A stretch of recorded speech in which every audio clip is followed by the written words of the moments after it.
नमस्कार दोस्तों, मेरा नाम है राहुल यादव और आप सभी का स्वागत है इन्वेस्ट राइट की एक नई वीडियो में। आशा करता हूँ आप सभी लोग स्वस्थ होंगे। दोस्तों, आज की वीडियो का जो टॉपिक है वो है एसआईपी क्यों बंद कर रहे हैं लोग। आजकल जो एसआईपी स्टॉपेज रेशो है हम देख रहे हैं काफ़ी ज़्यादा बढ़ गया है। तो वैसे क्या कारण है कि लोग एसआईपी को बंद कर रहे हैं? कुछ लोग कहते हैं कि हम किसी स्कैम में ना फंस जाएं, एसआईपी एक स्कैम है, कुछ इस तरह की न्यूज़ भी हम लोग देख रहे हैं। तो ये पूरा माजरा क्या है, क्यों एसआईपीज बंद की जा रही हैं, क्या वाकई ये रेशो सही है या फिर ये ऐसी एक भ्रामक न्यूज़ हम तक पहुंच रही है, इस पर हम लोग आज की वीडियो में चर्चा करेंगे। क्योंकि देखिए, जो लोग भी मेरी वीडियो देख रहे हैं या तो वो म्यूचुअल फंड में निवेश कर रहे हैं या तो वो निवेश करना चाहते हैं। इसलिए आप लोगों के लिए ये वीडियो हो जाती है बहुत ही ज़्यादा इंपॉर्टेंट कि अगर लोग स्टॉप कर रहे हैं एसआईपी को तो क्यों कर रहे हैं, क्या आपको भी एसआईपी को स्टॉप कर देना चाहिए। आज की वीडियो में ये पूरी जानकारी आप लोगों को मिलने वाली है, तो बहुत ही ध्यान से देखिएगा और समझिएगा, क्योंकि यहाँ एक चीज़ मैं आप सभी को समझाऊंगा बिल्कुल सिंपल भाषा में। आइए स्टार्ट करते हैं। कुछ पॉइंट्स मैंने यहाँ रखे हैं आप लोगों के लिए, बहुत ध्यान से समझिएगा। देखिए, SIP stoppage ratio, SIP stoppage ratio एक नए एसआईपी अकाउंट खुलने के मुकाबले बंद होने वाले खाते के प्रतिशत को बताता है।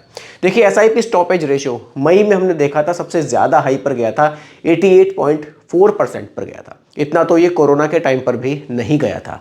और अगर अभी नवंबर की हम लोग बात करें तो भी ये लगभग 80 के टारगेट को पकड़ रहा है, मतलब 80% के आसपास ये पहुंच गया है। तो हमने देखा है कि एसआईपी स्टॉपेज रेशो बहुत ज़्यादा है। एसआईपी स्टॉपेज रेशो क्या है, मान लीजिए अगर 100 लोगों ने नई एसआईपी स्टार्ट करी तो उनमें से लगभग 88 लोगों ने एसआईपी बंद कर दी।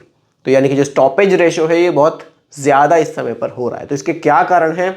देखिए, सेबी ने एसआईपी में एक जो है नियम लाए थे, सेबी कुछ चेंजेस किए थे यहाँ नियम में कि अगर किसी की एसआईपी कंटिन्यू 3 महीने तक वो पेमेंट नहीं करते हैं तो उसकी जो एसआईपी है वो बंद कर दी जाएगी। इसका भी एक बड़ा फर्क एसआईपी स्टॉपेज रेशो पर पड़ा था, क्योंकि पहले ऐसा कोई नियम नहीं था। अगर आपने 3 हो गए 4 महीने तक भी आपकी एसआईपी जमा नहीं हुई, नहीं आपके इंस्टॉलमेंट आप पे कर पाए, तो भी आपके एसआईपी को बंद नहीं किया जाता था। ये टोटली उस म्यूचुअल फंड कंपनी पर ही था कि वो चाहे तो बंद कर दे, चाहे तो उसको कंटिन्यू रहने दे।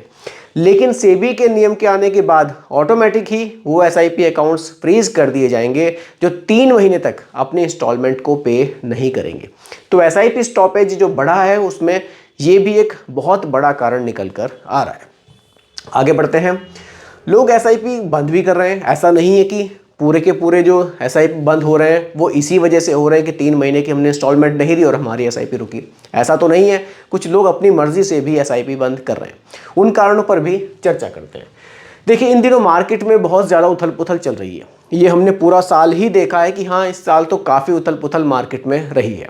देखिए, अभी मान लीजिए पिछले साल रिटर्न्स बहुत शानदार थे एसआईपी से हमने देखे, तो कुछ लोग बिल्कुल एकदम से देखकर कि हाँ एसआईपी में पैसा अच्छा है, लोगों ने इन्वेस्टमेंट स्टार्ट किया।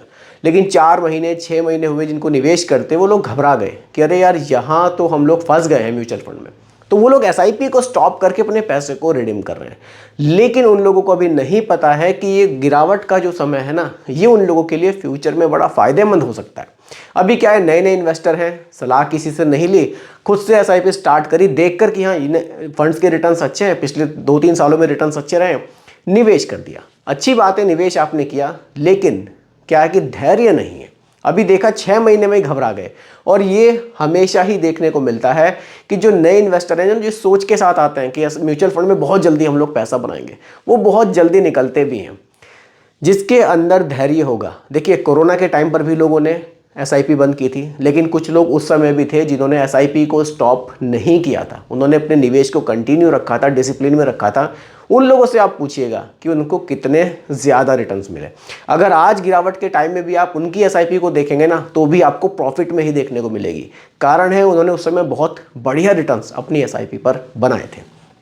देखिए, ये चुनावी हलचल ये सब चलता रहता है, बजट की भी भूमिका रहती है। और लोगों को सबसे बड़ा पॉइंट मुझे ये दिख रहा है, लोगों को एलटीसीजी बढ़ने की बड़ी आशंका है। लोगों को लग रहा है कि अगर हम म्यूचुअल फंड से पैसा बना भी लेंगे तो गवर्नमेंट उस पर टैक्स लगा देगी। देखिए, ऐसा हो भी सकता है, लेकिन ऐसा कोई श्योर नहीं है कि कितना टैक्स लगेगा। पहले एलटीसीजी 0% था, कोई टैक्स आपसे नहीं लिया जाता था म्यूचुअल फंड में। उसके बाद इसको 10% किया गया। हाल फिलहाल की बात करूं तो ये आपसे 12.5% चार्ज किया जा रहा है। तो लोगों को लग रहा है कि यार ये एलटीसीजी अगर गवर्नमेंट ने और ज़्यादा बढ़ा दिया तो हमें फिर इतना रिटर्न नहीं मिलेगा जितनी हम उम्मीद कर रहे हैं। देखिए, फ्यूचर में ये बढ़ेगा या घटेगा ये तो गवर्नमेंट पर ही डिपेंड करेगा। लेकिन आप लोगों को अपने निवेश को सिर्फ LTCG 15 साल बाद क्या रहेगा, 20 साल बाद क्या रहेगा, उसको सोचकर अभी से निवेश बंद कर देना ये भी ठीक नहीं है। लेकिन लोग इसको पॉइंट को बिल्कुल हाईलाइट करके भी अपनी SIP को बंद कर रहे हैं। साथ ही साथ और लोगों को भी बोल रहे हैं कि यार अभी म्यूचुअल फंड में बेनिफिट नहीं रहा क्योंकि गवर्नमेंट टैक्सेस बढ़ा रही है, इसीलिए भी SIP स्टॉपेज रेशियो थोड़ा सा बढ़ा है। ये एक बड़ा कारण देखने में आ रहा है। क्या SIP को बंद करना एक सही रहेगा? एक एग्जाम्पल से भी हम लोग समझ सकते हैं। जैसे कि मैंने कोरोना का एग्जाम्पल आपको दिया, ये वही एग्जाम्पल मैंने यहाँ रखा है। 2020 में जब कोरोना महामारी से देश का एक बड़ा नुकसान हुआ था, उस समय भी शेयर मार्केट में लगभग 40% की गिरावट आई थी। इस दौर में घबराकर ज़्यादातर लोगों ने म्यूचुअल फंड में SIP रोक दी थी। पोर्टफोलियो में गिरावट को देखकर लोगों ने पैसे निकाल लिए थे कि यार अपना पैसा निकालो, इस समय कुछ पता नहीं अब तो क्या होगा, मार्केट पता नहीं कहाँ जाएगी, अपना जो भी बन रहा है पैसा निकाल लो। लेकिन कुछ लोग ऐसे थे जो उस समय मार्केट में बने रहे और गिरावट में भी निवेश अपना करते रहे। उन्होंने बल्कि अपने निवेश को बढ़ाया। जिन लोगों के पास एक्स्ट्रा पैसा था उस समय उन्होंने लमसम भी किया। आप अगर आज उन लोगों से पूछेंगे तो आपको पता चलेगा कि वाकई वो लोग कितने ज़्यादा प्रॉफिट में हैं। यही है कि आपको देखिए, मार्केट में उतार चढ़ाव हमेशा रहेगा। अगर आप मार्केट के उतार चढ़ाव को झेल सकते हैं तभी आपको म्यूचुअल फंड में आना चाहिए। ये लॉन्ग टर्म का गेम है। 2 साल, 3 साल, 5 साल के लिए अगर आप म्यूचुअल फंड में आ रहे हैं तो मेरे हिसाब से ड्यूरेशन कम है। आपको अपना टारगेट थोड़ा सा रखना चाहिए कि हाँ मैं 8 से 10 साल के लिए निवेश कम से कम म्यूचुअल फंड में करूँ, तभी आपको वो बेनिफिट मिलेंगे जो बेनिफिट आप मन में सोच रहे हैं कि अगर मैं निवेश कर रहा हूँ तो मुझे उतने रिटर्न्स मिलने चाहिए। देखिए, मार्केट में उथल पुथल के समय क्या हमें नियम याद रखने चाहिए? इमरजेंसी फंड हमारे पास होना चाहिए। ऐसा ना हो कि हम पूरा पैसा ही म्यूचुअल फंड में निवेश करें, ये बहुत ज़रूरी है।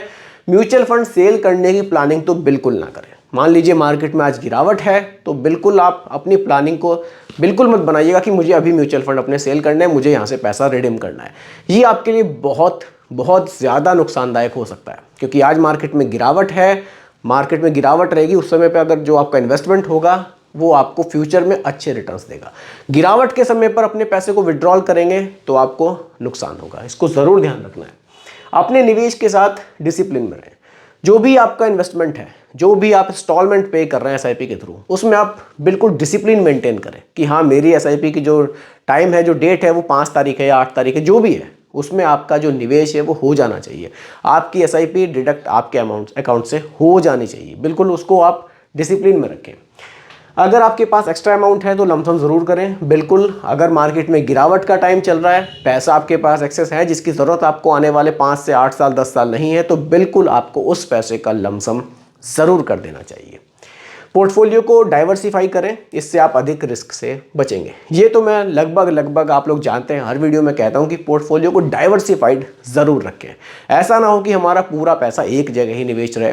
देखिए, जैसे कि लार्ज कैप थोड़ा सा सेफ है, लेकिन अगर हम पूरा पैसा लार्ज कैप में ही रखेंगे तो हम अच्छे रिटर्न्स नहीं बना पाएंगे। थोड़ा सा पैसा मिड कैप और स्मॉल कैप में भी ज़रूर रखना है ताकि हमारे रिटर्न्स बूस्ट हो सकें। लेकिन अगर हम सारा पैसा मिड कैप और स्मॉल कैप में रख देंगे तो भी वो बहुत ज़्यादा रिस्की हो जाएगा। लार्ज कैप भी ज़रूरी है। मतलब ये है कि आपको बैलेंस पोर्टफोलियो ज़रूर बनाना चाहिए। घबराएं नहीं, इसको एक लर्निंग अपॉर्चुनिटी समझें। बिल्कुल आपको घबराना तो बिल्कुल भी नहीं चाहिए। मार्केट की गिरावट का टाइम है, आप अपने निवेश को कंटिन्यू रखिए। एक्स्ट्रा इन्वेस्टमेंट नहीं भी कर पा रहे हैं तो भी कोई दिक्कत नहीं है। जो आपका इन्वेस्टमेंट है उसको बिल्कुल आप बनाकर रखें, उसके साथ छेड़छाड़ ना करें, उसको विड्रॉल ना करें। इस तरह से इन पॉइंट्स के साथ अगर आप चलेंगे ना तो फ्यूचर में वाकई आप बढ़िया रिटर्न्स म्यूचुअल फंड से बना पाएंगे जो कि आप सोच रहे हैं। देखिए, ऐसा नॉर्मली मैं भी काफ़ी इन्वेस्टर्स के साथ जुड़ा हुआ हूँ। मैंने देखा है, नए इन्वेस्टर्स को मैंने देखा है, साल भर, 1 साल अगर वो SIP कंटिन्यू कर लेना तो बहुत बड़ी बात है। 4-6 महीने में बोलने लगते हैं कि अरे बहुत गलत जगह पैसा इन्वेस्ट कर दिया, यहाँ नहीं करना चाहिए था। तो ऐसा बिल्कुल आपको सोचना नहीं है। अगर आप बिल्कुल 2025 SIP स्टार्ट करने की सोच रहे हैं, SIP स्टार्ट कीजिए, उसको लॉन्ग टाइम तक चलने दीजिए। कम से कम 5 साल उसको चलने दीजिए। 5 साल के बाद आप देखिए कि आपको प्रॉफिट हो रहा है या लॉस हो रहा है। तब आप मुझे बताइएगा कि SIP में बेनिफिट है या फिर नहीं है। देखिए, ये तो पॉइंट्स थे। साथ ही साथ एक कमेंट भी मैंने आज की वीडियो में रखा है, उस पर भी हम लोग डिस्कस कर लेते हैं। ये हमारा टॉपिक तो पूरा हो चुका है, अब कमेंट पर बात करते हैं। चलिए, कमेंट हमारे सोनू कुमार जी ने किया है। इनका कहना है कि सर 50,000 क्वांट स्मॉल कैप में और 50,000 टाटा स्मॉल कैप में लमसम इन्वेस्ट कर दिया है। देखिए क्वांट में तो ठीक है, आप लमसम कर पा रहे हैं स्मॉल कैप में, लेकिन टाटा स्मॉल कैप में लमसम फिलहाल बंद है। आपने शायद पहले ही कर दिया होगा, तो ठीक है। अभी इनका कहना है कि मोतीलाल ओसवाल मिड कैप में 25,000 लमसम इन्वेस्ट कर दिया है, 25,000 लमसम और करना है। अब इनका जो पोर्टफोलियो है बहुत ज़्यादा, मुझे लग रहा है कि बहुत ज़्यादा रिस्की है, क्योंकि आपका जो पैसा है आपने स्मॉल कैप में ही सारा रखा है, साथ ही साथ जो मोतीलाल ओसवाल मिड कैप है ये आपने मिड कैप को रखा है, यानी कि आप एक एग्रेसिव इन्वेस्टर हैं, आप बहुत ज़्यादा रिस्क मार्केट का लेकर चल रहे हैं। रिस्क लेना अच्छी बात है, लेकिन सारा पैसा ही हाई रिस्क में निवेश करना उतना अच्छा मेरे हिसाब से तो नहीं है। अब आपको क्या करना चाहिए, अगर आपको इक्विटी म्यूचुअल फंड में ही निवेश करना है, आप ये जो 25,000 हैं इनको आप किसी फ्लेक्सी कैप में निवेश कर सकते हैं। फ्लेक्सी कैप से मतलब है कि आप पराग पारिक को देख सकते हैं जिसमें लार्ज कैप का एलोकेशन ज़्यादा हो। आप HDFC फ्लेक्सी कैप को देख सकते हैं। इन दोनों में से किसी फ्लेक्सी कैप में रखेंगे तो आपके पोर्टफोलियो में थोड़ा सा लार्ज कैप भी आएगा, यानी कि जो टॉप 100 कंपनीज हैं उनमें भी आपका पैसा निवेश होगा। थोड़ा सा और फंड आप ऐसा चाहते हैं जिसमें रिस्क कम हो तो आप निफ्टी नेक्स्ट 50 इंडेक्स फंड को रख सकते हैं। यहाँ आपका पैसा 51 रैंक से और 100 रैंक के बीच की जो कंपनियां हैं, वो जो एक इंडेक्स है उसमें निवेश हो जाएगा, तो आपका रिस्क जो है थोड़ा सा घट जाएगा। तो आप इन दोनों में से किसी एक म्यूचुअल फंड के साथ भी जा सकते हैं। बाकी और पैसा आप मिड कैप या स्मॉल कैप में निवेश मत कीजिएगा, आपने पहले ही बहुत पैसा मिड कैप और स्मॉल कैप में निवेश कर दिया है। तो इस तरह से आप अपना पोर्टफोलियो बना सकते हैं, ये आपके लिए एक अच्छा ऑप्शन हो सकता है। बाकी देखिए, निवेश जब आप कीजिएगा अपने रिस्क टॉलरेंस को देखकर ज़रूर कीजिएगा, क्योंकि ऐसा होता है कि सभी के रिस्क लेने की क्षमता अलग अलग होती है। तो आप इस तरह से अपने जो 25,000 हैं आपके, उनको आप लमसम निवेश कर सकते हैं। तो दोस्तों यही आज की वीडियो का टॉपिक था। उम्मीद करता हूं कि टॉपिक आपको पूरी तरह से क्लियर हुआ होगा। बाकी फिर भी कोई कंफ्यूजन हो आप मुझे कमेंट कीजिएगा, रिप्लाई मैं आपको ज़रूर करूंगा। बाकी रिकमेंडेशन नहीं है, केवल एजुकेशनल पर्पस वीडियो आप लोगों के लिए बनाई गई है, क्योंकि म्यूचुअल फंड का जो भी निवेश है बाजार जोखिमों के अधीन होता है। बाकी वीडियो पसंद आई हो लाइक शेयर ज़रूर कीजिएगा, और मेरे चैनल पर अगर आप नए हैं इसको भी सब्सक्राइब आप ज़रूर कीजिएगा। धन्यवाद।